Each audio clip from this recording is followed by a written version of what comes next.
What's going on, everybody? It is time to demonstrate the SNS Grill's Kamado with a pork butt. And we're not going to do the traditional Kamado smoke. I've already got it going behind me here. Got a nice light bit of blue smoke coming out of it right now.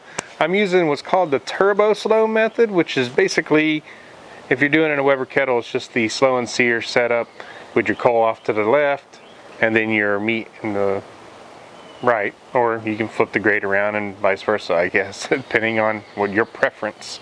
We're demoing it out on this pork butt. It's like a 6-pound pork butt. Didn't want anything too big, so what I'm doing right now is about to pop this baby open and show you what we're working with. But I'm using my own custom injection marinade recipe and my own custom rub for this barbecue. So if you want to see what those, right here is the ingredients list for the injection marinade, and right here is also the rub recipe if you're interested in making your own rub. I'll tell you what, guys, those custom, the marinade and the rub, money. If you got time to throw a rub together, I highly advise you do it. It's a killer pork butt recipe. You will not be disappointed. I've had a lot of good reviews come back to me, good feedback on it, and honestly, when I have time, I do it this way.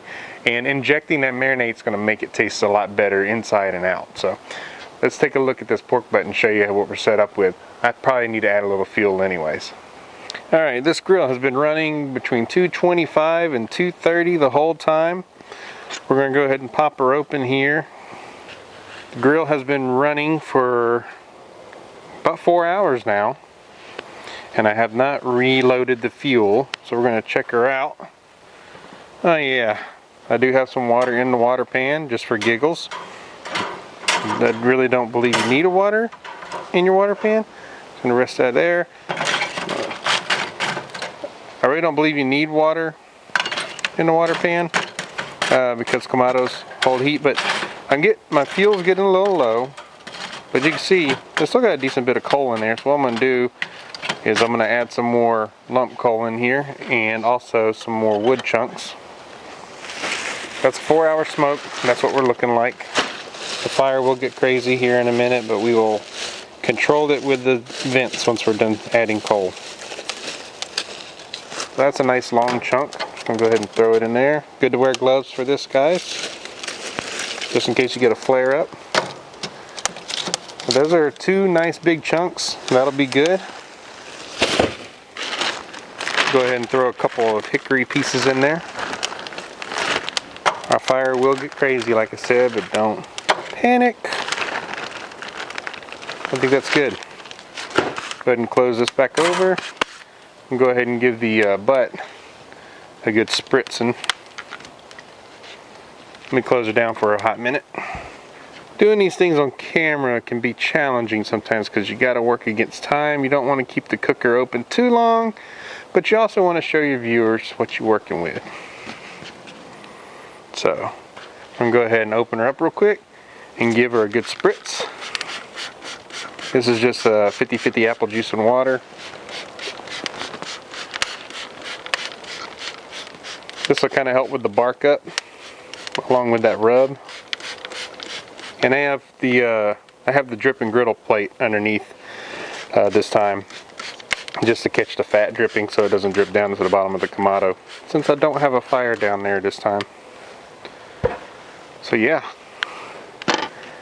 pretty easy setup, man. I mean,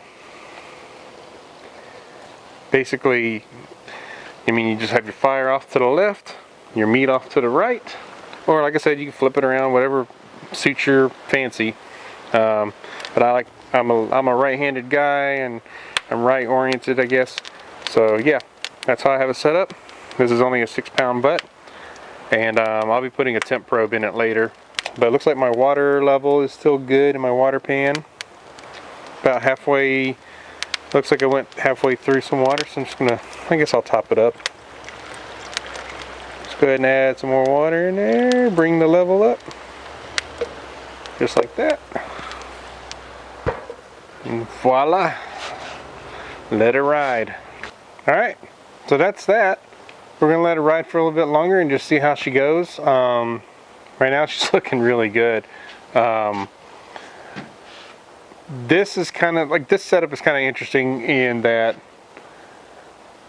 it's kind of like the middle of the road, right? Like in a traditional Kamado setup, you put all your coal and wood in the bottom and you load that thing up as much as you can.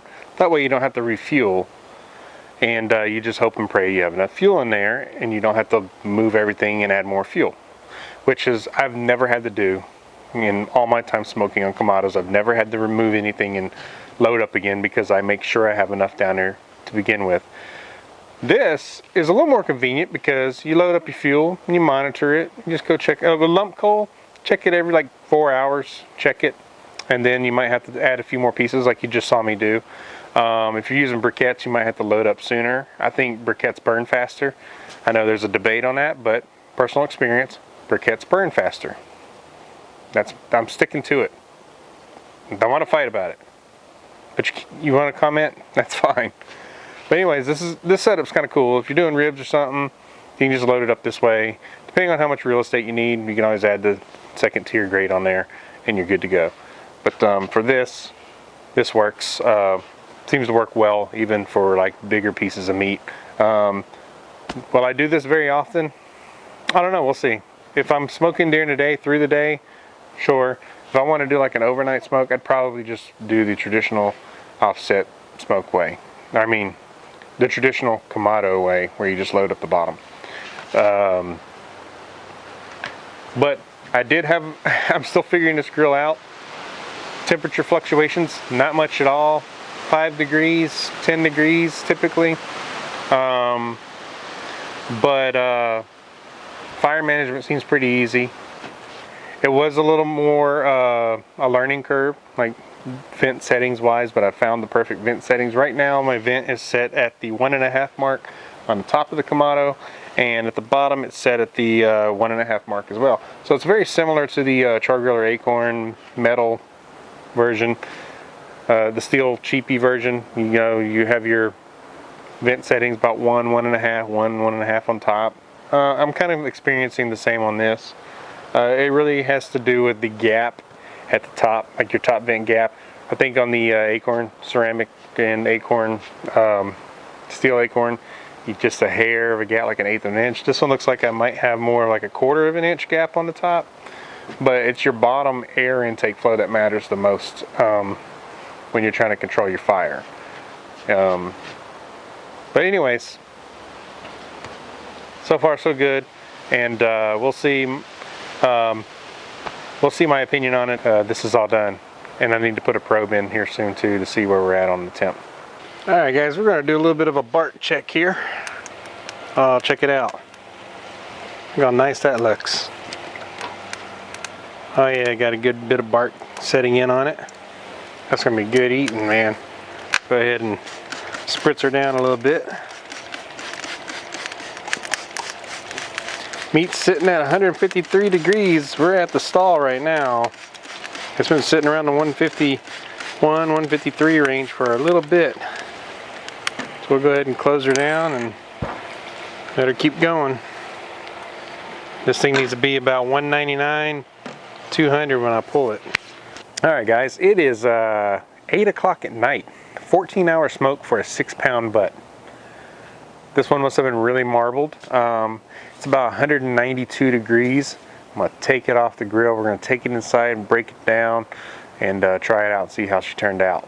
This thing's been cooking from sunrise to sunset, so time to get it inside. It's been taking, next time I'll probably just like throw it on at like 3 in the morning, that way it's done by like 5 p.m. Doesn't really seem to matter how big it is, it's just the way they're marbled and everything. So don't factor in weight on pork butts necessarily when you're going to smoke them, because it really just depends on when they're ready. And so let's get it inside, man. Alright, just gonna lift this up. I'm gonna knock this probe out. Well, really hot.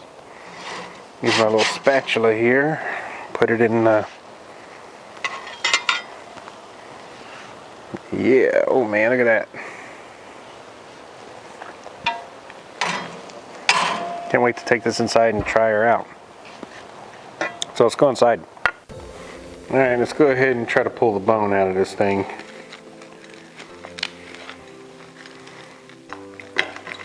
Oh yeah, pretty clean. Set that aside. Actually, some yum yums on there. Let's get those off.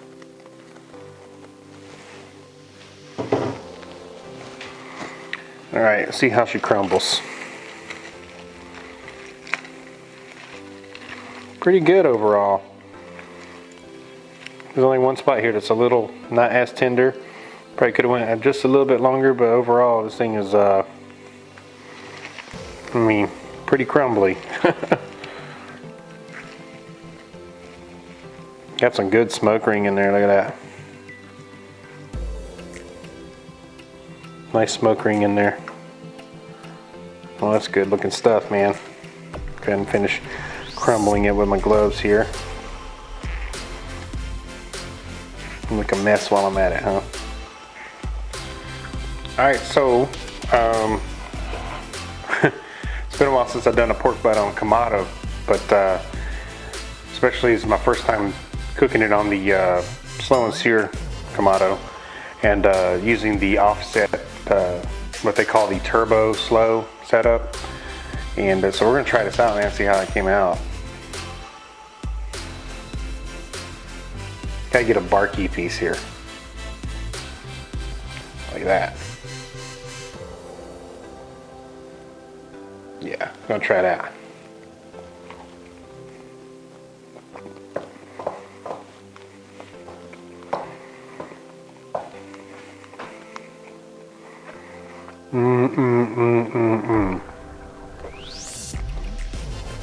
That rub recipe and that injection makes it. I use all kinds of commercial rubs a lot of the time, but man, whenever I do take the time to actually throw a rub together, that's money. But depends on how much time you got, right? It doesn't take that long to put together your own rub. It's just knowing the right ratios of everything. But that's really good, man. I'm gonna make some little mini sliders with this for dinner. So anyway, guys, thanks for checking out the video, and like, thumbs up, subscribe, all that good stuff. And we'll see what else we cook on it next. So cheers.